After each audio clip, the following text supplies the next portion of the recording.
Yes, ये question थोड़ा confusing है, बट इसको छोटे छोटे स्टेप्स में एक पर्टिकुलर ऑर्डर में मैं समझाऊंगा, जिससे कि by the end of this video आपको पूरा क्वेश्चन क्लियर हो जाएगा। Also this 27th October 2022 Newton school is bringing India's premier coding contest where you will have prizes worth 30,000 rupees. You will also get access to free coding courses and internships. The registration is absolutely free, so make sure you get registered for this event by the link which is given there in the description. So let's start by understanding the question. Alice and Bob are playing a game. They have an array of positive integers a of size n. ठीक है, क्या बोला गया है कि Alice and Bob जो है वो एक गेम खेल रहे हैं। इस गेम में उनके पास एक एरे a है जिसमें कि पॉजिटिव इंटीजर्स है। ठीक है, 1 से लेके 100 तक। आई थिंक यहाँ पे n है, 100 नहीं है। a ऑफ i की वैल्यू 1 से लेके n तक है और इसकी जो लेंथ है वो n के बराबर है। ठीक है, okay. Before starting the game, Alice chooses an integer k greater than equal to 0. This game lasts for k stages. The stages are numbered from 1 to k. ठीक है, क्या बोला गया है कि गेम को स्टार्ट करने से पहले एलिस जो है वो एक इंटीजर k सिलेक्ट करता है greater than equal to 0. Now this game lasts for k stages where k is numbered from 1 to k. ठीक है, sorry, round number are from 1 to k. Okay, The stages are numbered from 1 to k. During the ith stage, Alice must remove an element from the array that is less than or equal to k minus I plus 1. After that, if the array is not empty, Bob must add k minus I plus 1 to an arbitrary element of the array.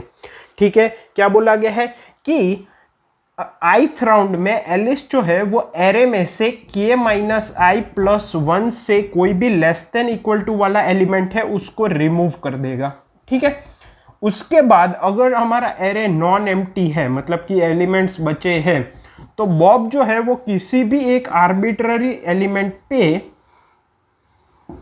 क्या value add करेगा, k minus I plus 1 उसमें add कर देगा। ठीक है, मतलब कि इसकी वैल्यू मान लो 4 है और एरे के एलिमेंट की वैल्यू 5 है, उसमें इसको ऐड कर दिया तो उस एलिमेंट की वैल्यू क्या हो जाएगी, 9 हो जाएगी। ठीक है, Note that both Alice's move and Bob's move are two parts of the same stage of the game. ठीक है, मतलब कि ith स्टेज में दो पार्ट्स हो रहे हैं। एलिस पहले एक नंबर जो इससे लेस देन इक्वल टू है उसको रिमूव करेगा एंड देन बॉब जो है वो किसी एक आर्बिट्ररी एलिमेंट अगर एरे में बचे हैं तो उसमें ये वैल्यू ऐड कर देगा। ठीक है, okay, if Alice can't delete an element during some stage, she loses. If the kth stage ends and Alice hasn't lost, then she wins. ठीक है, तो ड्यूरिंग द k स्टेजेस अगर कोई ऐसा पॉइंट आता है जबकि एलिस कोई एलिमेंट को रिमूव नहीं कर पाता, मतलब कि ऐसा कब होगा, जब मान लो सारे एलिमेंट्स जो है वो k माइनस आई प्लस 1 से बड़े हैं, तो उस टाइम पे वो कोई भी एलिमेंट रिमूव नहीं कर पाएगा, तो वो हार जाएगा। ठीक है, और अगर सारे k राउंड्स में उसने कोई ना कोई एलिमेंट निकाल लिया है तो वो जीत जाएगा। यहाँ पे एक चीज ध्यान में रखने वाली है जो मैं कंसेप्ट में भी रिपीट करूंगा कि बॉब पर्टिकुलर राउंड में मूवमेंट करता है कि नहीं, उस पे विनिंग और लूजिंग डिसाइड नहीं हो रहा है। ठीक है, एलिस अगर सारे राउंड्स में एलिमेंट निकाल पाता है तो वो जीत जाएगा, अगर नहीं निकाल पाता है तो वो हार जाएगा। ऐसा हो सकता है कि लास्ट राउंड में एलिस ने एलिमेंट निकाल दिया, अब एरे एम्प्टी हो गया और बॉब जो है वो उसको किसी भी एलिमेंट में ऐड करने के लिए k minus I plus 1 add करने के लिए नहीं है क्योंकि एरे एम्प्टी है, बट एलिस ने तो सारे राउंड्स में पार्टिसिपेट किया, सो एलिस विल विन। ठीक है, okay. Your task is to determine maximum value of k such that Alice can win if both players play optimally. Bob plays against Alice, so he tries to make her lose the game if it's possible. ठीक है, सो क्या बोला गया है कि हमें maximum value of k बतानी है, मतलब कि मैक्सिमम कितने राउंड की गेम हो सकती है such that Alice can win guaranteed, और दोनों ऑप्टिमली खेलते हैं। ठीक है, मतलब बॉब जो है वो एलिस को हराने की कोशिश करेगा और एलिस जो है वो खुद को जिताने की कोशिश करेगी। ठीक है, इनपुट किस तरह से दिया गया है, इनपुट में सबसे पहली लाइन में है नंबर ऑफ टेस्ट केसेस, सभी टेस्ट केस में फर्स्ट लाइन में है n, that is the number of elements in the array a, next line में एरे a के n एलिमेंट्स दिए गए हैं। कंस्ट्रेंट्स मैंने यहाँ पे लिख दिए। I hope question clear. अब इसके कंसेप्ट पे मूव करते हैं। यहाँ पे अगर कंसेप्ट की बात करें तो मैं डेफिनेटली हम देखेंगे स्टेप बाय स्टेप, लेकिन पहले मैं ओरली एक शॉर्ट में बता देता हूँ जिससे कि आपको पता चले कि इसमें अप्रोच क्या रही, थिंकिंग क्या रही, और अगर सिमिलर क्वेश्चन आए तो हमें किस तरह से सोचना है। देखो, क्या बोला गया है कि k की मैक्सिमम वैल्यू फाइंड करनी है such that Alice wins the game. तो सबसे पहले हमें ये ऑब्जर्व करना पड़ेगा कि जैसे जैसे हम k की वैल्यू को बढ़ाते हैं, एलिस इज विनिंग, ठीक है, starting with k greater than equal to 0 हमें लेना है। तो we keep on increasing the value of k, Alice is winning winning winning, at a certain point she will lose, because हमें maximum k की वैल्यू बोली गई है ना। देखो starting with k equal to 0, k की वैल्यू हम बढ़ाते जाएंगे, एक सर्टेन पॉइंट पे एलिस हार जाएगी, ठीक है, उसके बाद वो हारी जाएगी, इसीलिए हमें मैक्सिमम वैल्यू बोली है, ठीक है। अगर k की वैल्यू को बढ़ाने से वो जीत जाती, ठीक है, उसके जीतने के चांसेस बढ़ जाते, तो k की आंसर इनफाइनाइट हो जाता, तो मिनिमम k पूछा जाता, ठीक है। तो सबसे पहले तो हमें ये ऑब्जर्व करना पड़ेगा कि जैसे जैसे k की वैल्यू बढ़ रही है, for a when keeping the array constant, ठीक है, एरे को कांस्टेंट रखेंगे क्योंकि एक पार्ट को ऑब्जर्व करना है तो दूसरे को कांस्टेंट रखना पड़ेगा। एलिस हारने की तरफ क्यों जा रही है और एक सर्टेन थ्रेशोल्ड के बाद क्यों हार रही है, मतलब हमें ये पैटर्न ऑब्जर्व करनी पड़ेगी कि k की वैल्यू को बढ़ाने से क्या हो रहा है, ठीक है, ये पहला तरीका। दूसरा, दोनों ऑप्टिमली खेल रहे हैं, तो एलिस ith राउंड में k माइनस आई प्लस 1 से less than equal to element निकालेगी एरे में से। वो कौन सा एलिमेंट निकालेगी, ये सेकंड ऑब्जर्वेशन होगा हमारा, ठीक है, from the remaining array elements which are valid which are less than equal to k minus I plus 1। Third, Bob हर एक स्टेप के बाद अगर एरे नॉन एम्प्टी है तो हर एक एलिस के मूव के बाद उसी राउंड में ith राउंड में किसी भी एक एलिमेंट पे k minus I plus 1 add करता है। वो कौन से एलिमेंट पे ऐड करेगा, ठीक है, ऑप्टिमली खेलने के लिए ये तीन चीजें हम जैसे ही ऑब्जर्व करेंगे हमें हमारा लॉजिक और आंसर मिल जाएगा, ठीक है। स्टार्टिंग विद दिस, जैसे जैसे k की वैल्यू बढ़ाते हैं एलिस एक पॉइंट के बाद क्यों हार जाती है, keeping the array constant. Let's take a simple array 1 1 1 1। एक और चीज, यहां पे एक एक्सप्रेशन दिया गया है कि अगर मान लो k हमने डिसाइड किया तो गेम जो है वो 1 से लेके k राउंड्स तक चलेगी, ठीक है। हमें एक एक्सप्रेशन दिया गया है कि ith राउंड में एलिस को k माइनस आई प्लस 1 से less than equal to element निकालना है। बॉब को उसके बाद अगर एरे एलिमेंट नॉन एम्प्टी रहता है तो किसी भी एक एलिमेंट पे k minus I plus 1 add करना है। ये अगर आप पैटर्न ऑब्जर्व करो, k माइनस आई प्लस 1, ये क्या है, फर्स्ट राउंड में इसकी वैल्यू k होगी, सेकेंड राउंड में इसकी वैल्यू k माइनस 1 होगी, थर्ड राउंड में इसकी वैल्यू k माइनस 2 होगी, and so on. Kth round में इसकी वैल्यू 1 हो जाएगी, जैसे कि फर्स्ट राउंड में k minus 1 plus 1, second round में k minus 2 plus 1, third round में k minus 3 plus 1, up to kth round में k minus k plus 1। This is 1, this is k minus 2, this is k minus 1 and this is k, ठीक है। तो first round में Alice को less than equal to k element निकालना होगा, second round में less than equal to k minus 1, third round में less than equal to k minus 2 and so on, last round में less than equal to 1। And Bob को उल्टा करना पड़ेगा, मतलब सॉरी उल्टा नहीं, बॉब को आर्बिट्ररी एलिमेंट में पहली बार k ऐड करेगा, second bar k minus 1, third bar k minus 2 and so on. तो k की वैल्यू बढ़ाने से ऐसा तो क्या हो रहा है कि एलिस हार जाएगी। एक चीज अगर आप ऑब्जर्व करो तो अगर मैं इस राउंड में किसी भी एलिमेंट में k minus I plus 1 add करूं तो वो एलिमेंट, मतलब कि बॉब अगर किसी भी एलिमेंट में k minus I plus 1 add करेगा तो वो नेक्स्ट राउंड में उस एलिमेंट को एलिस नहीं निकाल पाएगी। क्यों? क्योंकि वैल्यूज 1 से लेके n तक के बीच में है a of i, minimum value हम 1 मान लेते हैं। तो ith राउंड में बॉब ने 1 के ऊपर k minus I plus 1 add किया, इसकी वैल्यू हो गई k minus I plus 2 ith round में। नेक्स्ट राउंड में एलिस को एलिमेंट निकालना है k minus I minus 1 plus 1, इससे less than equal, sorry I plus 1, ठीक है, आई प्लस, ये ith राउंड है, ये आई प्लस 1 राउंड होगा, ये हो जाएगा less than equal to k minus I minus 1 plus 1 less than equal to k minus I. तो बॉब अगर किसी भी एलिमेंट में उसकी छोटी से छोटी वैल्यू 1 हो सकती है, उसमें भी अगर ith राउंड में वैल्यू ऐड करेगा k माइनस आई प्लस 1 तो उसकी वैल्यू हो जाएगी k माइनस आई प्लस 2। तो नेक्स्ट राउंड में एलिस इस एलिमेंट को नहीं निकाल सकती क्योंकि नेक्स्ट राउंड में उसको less than equal to k minus I value चाहिए, और किसी भी एलिमेंट की वैल्यू इससे बड़ी ही होगी क्योंकि हमने यहाँ पे 1 कंसीडर किया है which is the smallest possible. इसकी जगह अगर n होता तो ये वैल्यू बहुत बड़ी होती।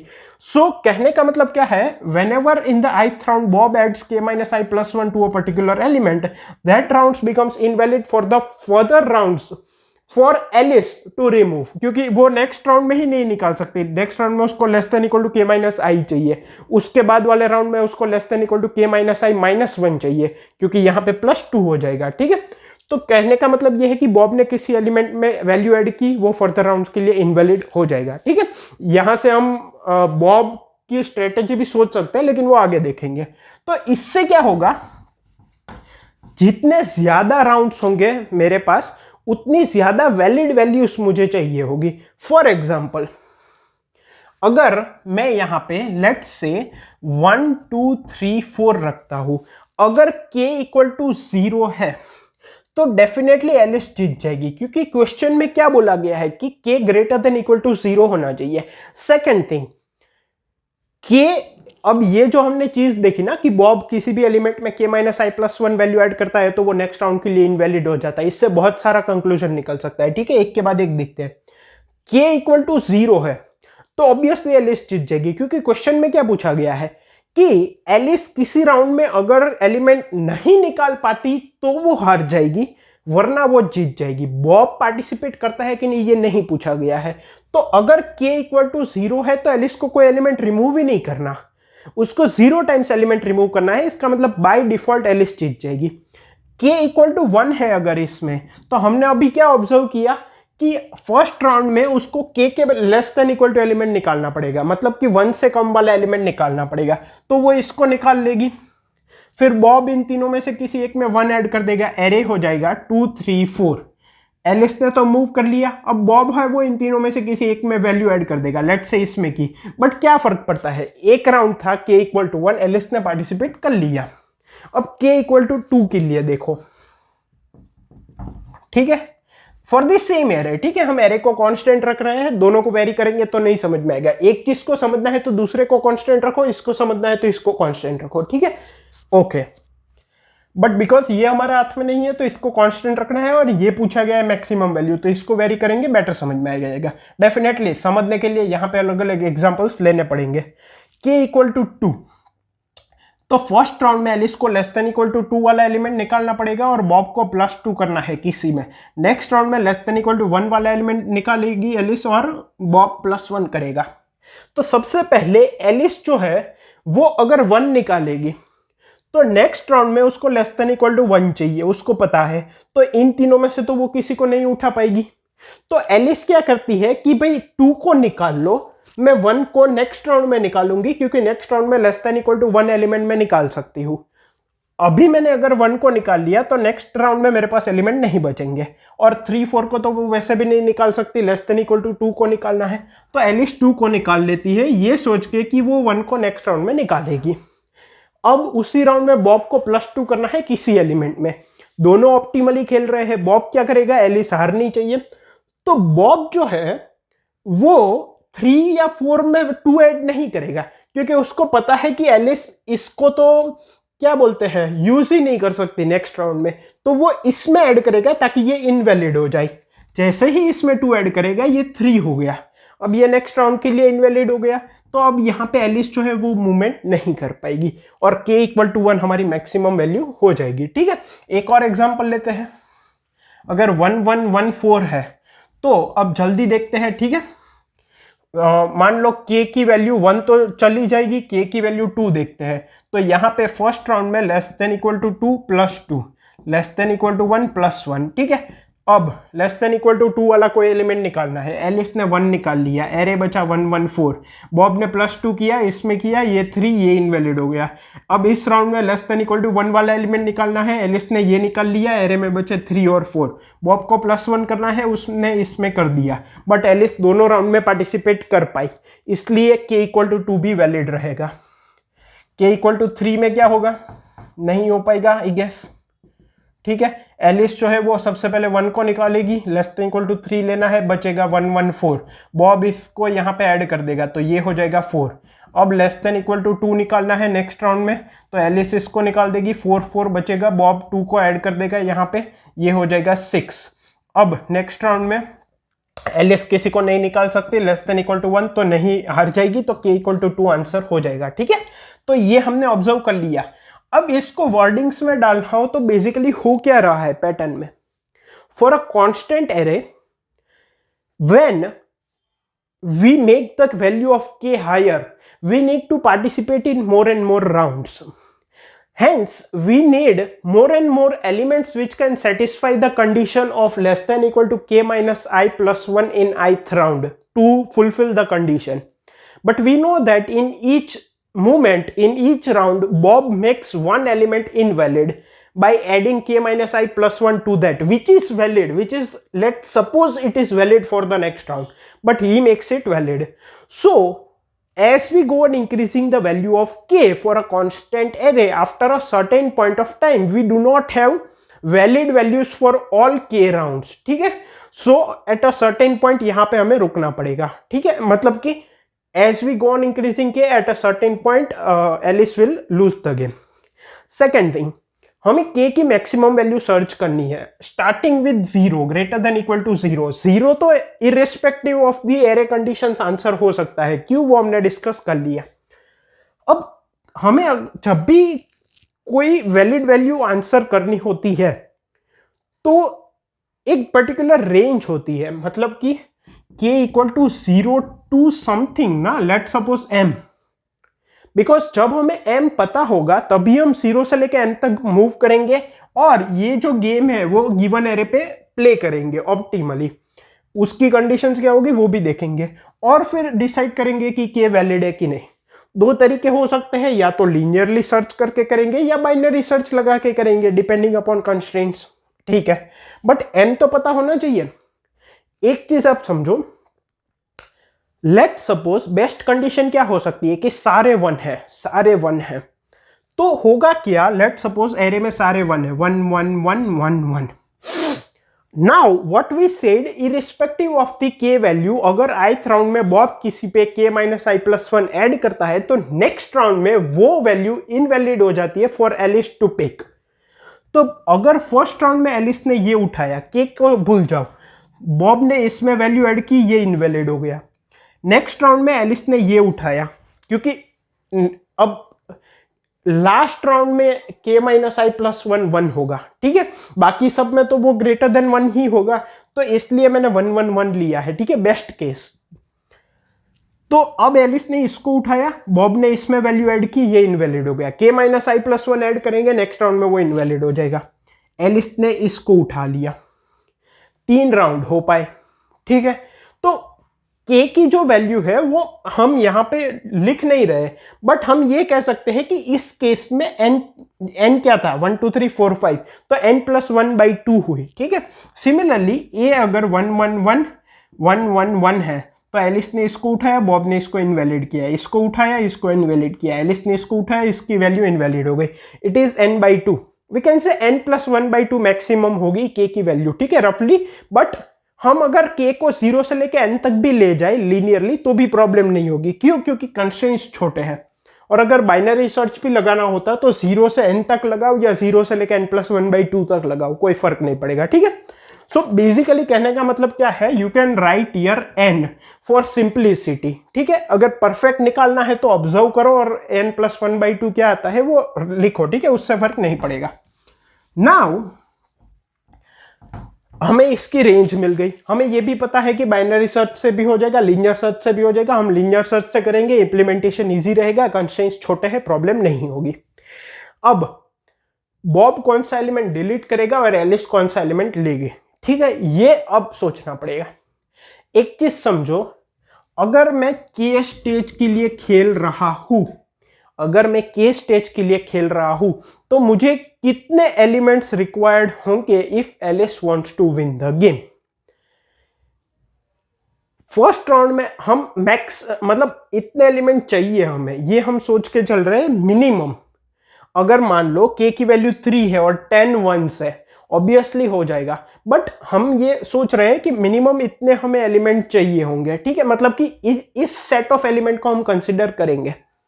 कौन से एलिमेंट होंगे, अब देखो, हम ये अज्यूम कर रहे हैं कि each and every time there will be a valid element for next round and Bob will add k minus I plus 1 to it and make invalid for each and every ith round. Alice will pick one element, Bob will add k minus I plus 1 to a particular element which is supposed to be valid for next round, मतलब I plus 1th round में, और उसको वो invalid बना देगा. तो मुझे कितने एलिमेंट्स कंसिडर करने पड़ेंगे? मुझे 2k-1 एलिमेंट्स कंसिडर करने पड़ेंगे। क्यों? क्योंकि k राउंड्स में हर एक राउंड में एलिस एक एलिमेंट को पिक करेगी और लास्ट राउंड में बॉब चाहे किसी एलिमेंट में ऐड करे या एरे एम्प्टी हो जाए, हमें उससे फर्क नहीं पड़ता। हमें यह देखना है कि क्या एलिस के राउंड्स में एलिमेंट्स पिक कर पाती है कि नहीं। सो बॉब जो है हम अज्यूम कर रहे हैं कि k-1 राउंड्स में किसी भी एलिमेंट पे k-i+1 वैल्यू ऐड कर रहा है। ठीक है, तो लास्ट राउंड में वो नहीं कर रहा, एरे एम्प्टी हो गया, क्योंकि हम ये देख रहे हैं कि कितने एलिमेंट कंसीडर करने हैं। ठीक है, आउट ऑफ n एलिमेंट्स। तो ये k एलिमेंट पिक करेगी और ये k-i+1 एलिमेंट्स को इनवैलिड कर देगा, हर एक राउंड में एक वैलिड को इनवैलिड कर देगा।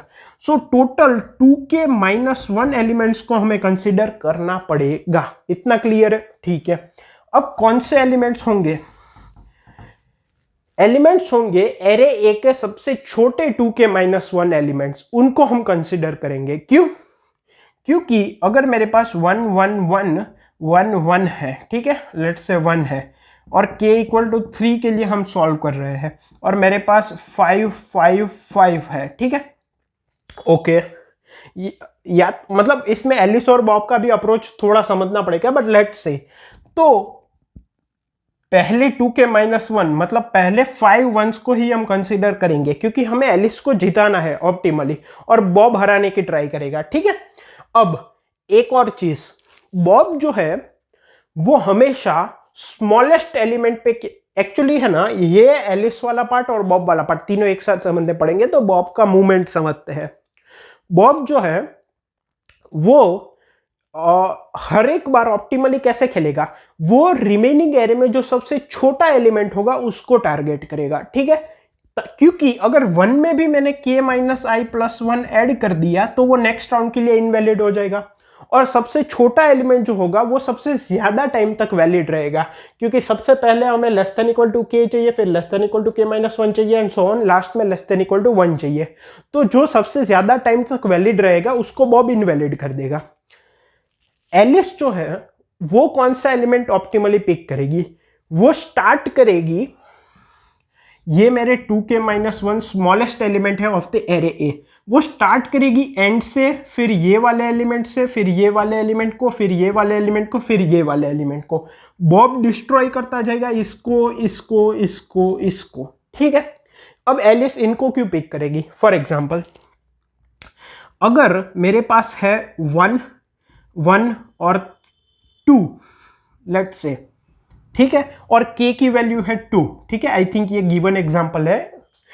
अगर k की वैल्यू है 2, तो एलिस अगर 1 को पिक कर लेगी फर्स्ट राउंड में <2 वाला एलिमेंट चाहिए और +2 करना है, नेक्स्ट राउंड में <1 वाला एलिमेंट चाहिए और +1 करना है। अगर एलिस इसको रिमूव कर देगी, मतलब कि फर्स्ट एलिमेंट में ले लेगी, बॉब जो है वो 1 में 2 को ऐड कर देगा। तो पहले हमारे पास जो एरे था 1 1 2, उसमें से पहले एलिमेंट को तो एलिस ने ले लिया, अब बॉब ने इसमें 2 ऐड कर दिया, तो मेरे पास बचा 3 2। अब इस राउंड में मेरे पास कुछ नहीं है। रेदर अगर, क्योंकि क्या हुआ, ये 2 जो है वो सेकेंड राउंड में वैलिड नहीं रह सकता, लेकिन वो फर्स्ट राउंड में तो वैलिड है ना। ठीक है, 1 जो है वो तो सेकेंड राउंड में भी वैलिड रहेगा, उसको तब उठा लेंगे। तो एलिस ने फर्स्ट राउंड में 2 को उठा लिया, अब बचा 1 1। बॉब ने +2 एक में कर दिया, ये हो गया 3 1। एलिस ने नेक्स्ट राउंड में इस 1 को उठा लिया, बचा 3। बॉब ने इसमें +1 कर दिया, ये हो गया 4। लेकिन एलिस दोनों राउंड्स में ले पाई एलिमेंट, इसलिए हम क्या करेंगे, एलिस जो है वो पीछे से मूव करना स्टार्ट करेगी और बॉब जो है वो स्टार्टिंग से डिस्ट्रॉय करना चालू करेगा, क्योंकि जो सबसे ज्यादा टाइम तक वैलिड रहने वाला है, सबसे ज्यादा राउंड्स में, उसको बॉब टारगेट करेगा। एक और अब यहाँ पे एक छोटा सा डाउट या कंफ्यूजन हो सकता है, वो ये है कि चलो ये समझ में आ गया कि जो सबसे ज्यादा राउंड्स के लिए वैलिड है उसको बॉब डिस्ट्रॉय करेगा, मतलब कि k-i+1 ith राउंड में ऐड करेगा starting with the smallest number. Alice जो है वो यहाँ से पिक करना स्टार्ट करेगी, क्योंकि हमने यहाँ पे देखा कि अगर फर्स्ट राउंड में 1 को ले लेगी तो नेक्स्ट राउंड में 2 वैलिड नहीं होगा, लेकिन अगर 2 को लेगी फर्स्ट राउंड में तो नेक्स्ट राउंड में 1 वैलिड होगा और k=2 आंसर हो जाएगा। लेकिन ये 2k-1 का अभी भी थोड़ा डाउट हो सकता है, इसीलिए मैंने कहा था कि ये एलिस वाला कंसेप्ट, बॉब वाला कंसेप्ट, उनका ऑप्टिमल अप्रोच और 2k-1 तीनों कंबाइन है, एक साथ ही समझ में आएंगे। फॉर एग्जाम्पल अगर मेरे पास है 1 1 1 1 2 2 2 4 और k इक्वल टू 4 के लिए मैं इस पे खेल रहा हूं, तो 2k माइनस 1 दैट इज 7। पहले 7 एलिमेंट्स को मुझे कंसिडर करना पड़ेगा according to this. Now let's say अब यहां पे हमने क्या देखा था कि 2 को एलिस ले सकती है, ठीक है। तो यहां पे भी फर्स्ट राउंड में लेस देन इक्वल टू 4 चाहिए, यहां पे लेस देन इक्वल टू 3 चाहिए, लेस देन इक्वल टू 2 और लास्ट राउंड में लेस देन इक्वल टू 1 चाहिए। तो एलिस यहां से भी तो स्टार्ट कर सकती है, यस और नो। तो अब ये जो है अगर एलिस यहां से स्टार्ट करती है, ठीक है, तो क्या होगा, तो पहले राउंड में एलिस इसको निकाल देगी क्योंकि वो लेस देन इक्वल टू 4 है, बॉब इसमें +4 कर देगा, तो एरे हो जाएगा 5 1 1 1 2 2 2।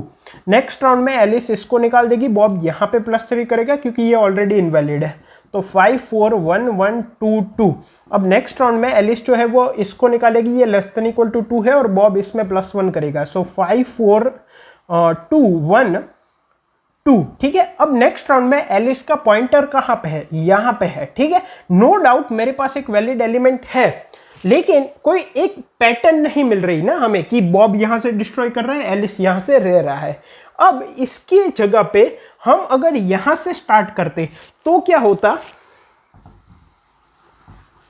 एलिस सबसे छोटे 2k माइनस 1 एलिमेंट्स लेता, तो क्या होता कि एलिस सबसे पहले इसको ले लेती और यहाँ पे +5 ऑफ कर देता, +4, तो ये हो जाता 5 1 1 1 2 2, ठीक है। ये 4 एज इट इज है बट उसका कोई यूज नहीं है। अब नेक्स्ट राउंड में एलिस इसको ले लेगी, बॉब यहाँ पे +3 करेगा, तो ये 5 4 1 1 2। अब एलिस नेक्स्ट राउंड में इस 2 को खा जाएगी और यहाँ पे बॉब +2 करेगा, ये 5 4 3 1 और ये चला गया। अब नेक्स्ट राउंड में एलिस का पॉइंटर इधर ही है और इसको वो निकाल देगी, ठीक है। फिर बॉब चाहे +1 इनमें कहीं करे या ना करे, तो हमें एक तरह से पैटर्न मिल गई, ठीक है, कि यहां से स्टार्ट करते हुए हमने के राउंड्स में एक एक एलिमेंट पिक किए। अब यहां पे जैसे मैंने कहा कि यहां पे 2 से स्टार्ट किया, यहां पे 4 से स्टार्ट किया, वो इंपॉर्टेंट नहीं है। इंपॉर्टेंट यह है 2k माइनस 1 स्मॉलेस्ट एलिमेंट्स मुझे कंसिडर करने हैं। तो 2k माइनस 1 मतलब कि 2k is 4 minus 1 is 3, total 3 he elements है, तो यहां से स्टार्ट करना पड़ेगा ताकि एक पैटर्न बन जाए। ऑब्वियसली यहां से स्टार्ट करके भी एंड में मैं इसको ले सकता था, लेकिन उसमें मुझे इंप्लीमेंटेशन में और प्रॉब्लम होती, ठीक है। मतलब मुझे पॉइंटर को हिलाना पड़ता काफ़ी। उससे बेटर यहाँ पे क्या था कि आखिरी के पहले 2k माइनस 1 एलिमेंट्स लिए, उसमें आखिरी के k एलिमेंट्स को मैंने एक के बाद एक निकाल लिया। यहाँ पे ये क्या हो रहा था, यहाँ पे हम 4 से स्टार्ट कर सकते थे, ठीक है, लेकिन यहाँ पे हमारे पास एक्स्ट्रा एलिमेंट्स थे एक तरह से हम कहे तो, क्योंकि बॉब ने इन 3 को डिस्ट्रॉय कर दिया, उसके बाद भी 4th राउंड में हमारे पास एक और 1 था। जबकि यहाँ पे बॉब ने, अगर हमने 1 को निकाला और बॉब ने इसको डिस्ट्रॉय कर दिया, तो हमारे पास फर्स्ट राउंड में कोई है नहीं एलिमेंट लेने को, ठीक है। तो 4 से स्टार्ट करते तो भी हो जाता। कहने का मतलब क्या है कि यहाँ पे आगे की तरफ ज्यादा एलिमेंट्स थे, 2 भी 3 थे हमारे पास, ठीक है। तो हम यहाँ से स्टार्ट कर सकते थे। जितने छोटे एलिमेंट्स हो उतना तो और बेटर है। अगर मेरे पास 1 1 1 1 1 1 है और k इक्वल टू 4 है, तो मैं इन 7 एलिमेंट्स को ही कंसीडर करूंगा, क्योंकि ये सातों के सातों एलिमेंट सभी राउंड्स में वैलिड होंगे, ठीक है। सो हम सबसे छोटे 2k माइनस 1 एलिमेंट कंसीडर करेंगे। बॉब यहाँ से डिस्ट्रॉय करता जाएगा, एलिस यहाँ से एक एक एलिमेंट लेता जाएगा। इसको इंप्लीमेंट करना सुपर ईजी है, ये कंसेप्ट दिमाग में रखना। इंप्लीमेंटेशन देखते हैं। तो अगर इम्प्लीमेंटेशन की बात करें तो हमने क्या डिसाइड किया था कि कोई भी अगर k वैलिड है कि नहीं हम देख रहे हैं, तो हम एरे के सबसे छोटे 2k माइनस 1 एलिमेंट्स को देखेंगे। फर्स्ट राउंड से जो एलिस है वो यहाँ से एलिमेंट्स एक के बाद एक उठाना चालू करेगी और बॉब यहाँ से एक के बाद एक डिस्ट्रॉय करना चालू करेगा। सो बेसिकली k राउंड्स के बाद एलिस यहाँ के k एलिमेंट्स उठा चुकी होगी और बॉब ने k माइनस 1 एलिमेंट्स डिस्ट्रॉय कर दिए होंगे, क्योंकि लास्ट राउंड में वो किसी को डिस्ट्रॉय इन द सेंस कि उसमें ऐड कर देना ताकि वो फर्दर राउंड्स के वैलिड ना हो। लास्ट राउंड में बॉब ऐड करे ना करे कोई फर्क नहीं पड़ता, ठीक है। तो अब कितना सिंपल हो गया इंप्लीमेंट करना। k की जो वैल्यू है वो हमें वेरी करनी है, k इक्वल टू 0। k कहाँ तक वो मैं नहीं लिख रहा, हालांकि मैंने स्टार्टिंग में बता दिया था कि k की मैक्सिमम वैल्यू n+1/2 के आसपास हो सकती है। हमने डिटेल में नहीं देखा, क्यों? क्योंकि ज़रूरत नहीं है। k++ हमें बस वो एक चाहिए था कि वो बिग ऑफ n के बराबर होगा ताकि हम टाइम कॉम्प्लेक्सिटी डिसाइड कर सके। अब अगर k ये है तो मुझे 2k-1 एलिमेंट्स कंसिडर करना है। इसका मतलब क्या, 2k minus 2 should be less than n। समझ में आया? अगर मैं 2k माइनस 1 एलिमेंट्स पहले कंसिडर करना चाहता हूं, तो अगर इंडेक्स 1 से स्टार्ट होता है तो आखिरी इंडेक्स 2k माइनस 1 होगा। अगर इंडेक्स 0 से स्टार्ट होता है एरे में तो आखिरी इंडेक्स 2k माइनस 2 होगा। सो 2k minus 2 should be less than n, तभी पहले 2k माइनस 1 एलिमेंट्स हम कंसिडर कर पाएंगे। ठीक है, इससे पहले हमें क्या करना पड़ेगा, एरे ए को शॉर्ट करना पड़ेगा, क्योंकि स्मॉलेस्ट वैल्यूज हमें कंसिडर करनी है। Okay, now for i equals to k, sorry i equals to 2k minus 2, j equals to k, j is greater than equal to 1, i minus minus j minus minus. इसका क्या मतलब है, i जो है वो 2k minus 2 को point कर रहा है और हर एक बार माइनस माइनस हो रहा है। इसका क्या मतलब, ये जो 2k माइनस 1 एलिमेंट्स है, जिसमें से आखिरी के k एलिमेंट्स एलिस उठाएगा, जिसमें कि आखिरी का इंडेक्स 2k माइनस 2 है, वो i के बराबर है। तो फर्स्ट राउंड में वो इसको उठेगा, फिर इसको उठेगा, फिर इसको उठेगा, and so on. So i की वैल्यू 2k माइनस 2 से स्टार्ट होती है और माइनस माइनस होती जाती है। कितने राउंड्स खेलने हैं, k के बराबर। फर्स्ट राउंड में एलिमेंट k से छोटा होना चाहिए, less than equal to. Second round में k माइनस 1 से छोटा होना चाहिए, इसलिए j की वैल्यू k से लेके हम ग्रेटर देन इक्वल टू 1 तक जा रहे हैं। तो ये k राउंड्स हो गए। तो जब तक j की वैल्यू 1 होगी, i की वैल्यू यहां तक आ गई होगी। क्लियर है? अब ये वाले एलिमेंट्स तो बॉब इनवैलिड करता जाएगा, ठीक है, क्योंकि दोनों ऑप्टिमली खेल रहे हैं। If a of i is greater then j, तो इनवैलिड हो जाएगा। j क्या है, k से लेके 1 तक जा रहा है, मतलब कि फर्स्ट राउंड में मुझे less than equal to k value चाहिए, सेकंड राउंड में less than equal to k minus 1 चाहिए। इसका मतलब क्या, less than equal to j चाहिए। और आखिरी के ये जो k एलिमेंट्स हैं, हम यहां से उठाना स्टार्ट करेंगे, ये स्मॉलेस्ट 2k माइनस 1 एलिमेंट्स है। तो a of i starting with 2k minus 1 up till year should be, अगर ग्रेटर देन j है तो इनवैलिड हो गया ना। तो हम क्या करेंगे, अगर ये ग्रेटर देन j हो गया तो ब्रेक कर देंगे। अगर यहां पे आने के बाद मेरे j की वैल्यू 0 है, ये 0 तभी होगी जब हर एक k राउंड्स के लिए ब्रेक नहीं हुआ होगा। नहीं हुआ होगा मतलब क्या, कि हर बार a of i less than equal to j मिल गया होगा। मतलब कि less than equal to k, less than equal to k minus 1, less than equal to k minus 2 up to less than equal to 1। तो अगर j equal to 0 है, मतलब कि ये 1 से भी, ये j इक्वल टू 1 में भी ब्रेक नहीं हुआ और बाद में j माइनस माइनस हुआ, इसका मतलब ये वैलिड के है। हम आंसर को k के बराबर कर देंगे।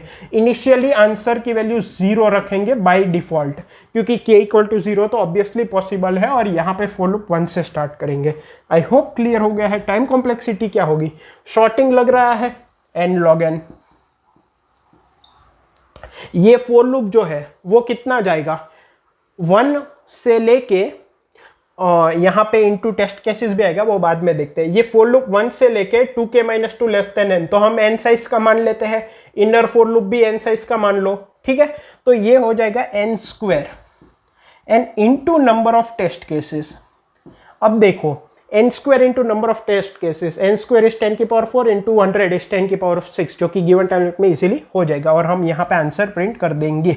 आई होप आपको क्वेश्चन, सॉरी एक और चीज, अगर j इक्वल टू 0 है तो वैलिड है, अगर नहीं है तो ब्रेक कर दो, क्योंकि जैसे जैसे k की वैल्यू बढ़ेगी इनवैलिड होता जाएगा। अगर इस k की वैल्यू पे पॉसिबल नहीं है तो आगे किसी भी k की वैल्यू पे पॉसिबल नहीं होगा, ठीक है, तो वो ब्रेक हो जाएगा, ठीक है। और मैक्सिमम k की वैल्यू हम यहाँ पे प्रिंट कर देंगे। आई होप आपको क्वेश्चन, कंसेप्ट, इंप्लीमेंटेशन तीनों क्लियर है। इसका सॉल्यूशन कोड मैंने कमेंट्स में प्रोवाइड किया है। Thank you.